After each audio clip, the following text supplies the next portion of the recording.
Pa evo, mislim da mogu biti jako zadovoljan nastup na Australian Openu, stvarno 3 jako dobra kola, šteta za propuštenu meču lopti četvrtfinale, ali mislim da možemo jako biti zadovoljan igrom.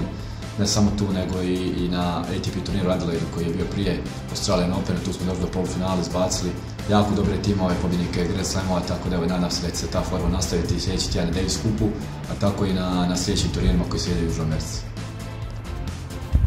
Dogovor s Escobarom je pao krajem godine kada sam ja prekinuo svoju suradnju sa Nikolom Čačićem s kojim sam igrao godinu i pol dana. Poznajemo se dugi niz godina, čak smo igrali nekoliko puta jedan protiv drugoga. Evo nekako krajem godine smo dogovorili da igramo par turnira gdje smo stvarno dobro igrali. Evo, ovu godinu smo nastavili, suradnja će biti čitavu godinu, tako da nadam se da možemo nastaviti dobar niz rezultata i ovoj godini.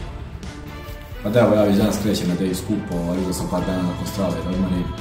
Ostatak ekipe već tamo nekih par dana se spremaju, ja se priključujem danas i nadam se da ovih par dana ćemo imati jako dobre pripreme, da će svi igrači biti zdravi i spremni i mislim da imamo realne šanse za prolazak. Naravno, oni su domaća ekipa koja će igrati pred domaćim publikom, ali nadam se da možemo doći do te jako važne pobjede za nas i plasmanu među 16 najboljih reprezentacija svijeta.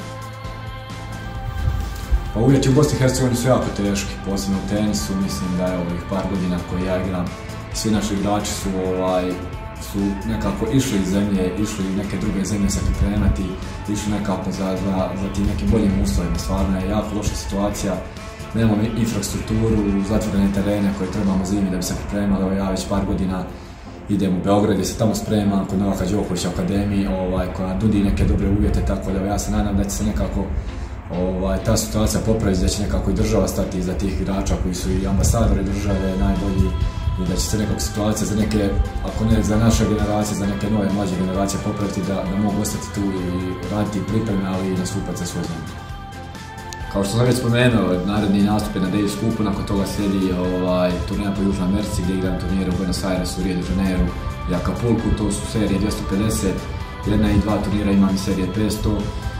Nakon toga kreće turneja po Europi, tako da nadam se da ću uhvatiti te neke turnire iz serije 1000, to su Indian Wells i Miami. To bi bilo jako značajno jer je tu velik broj poena i nadam se da mogu očekivati i pomak neki veći na ranking.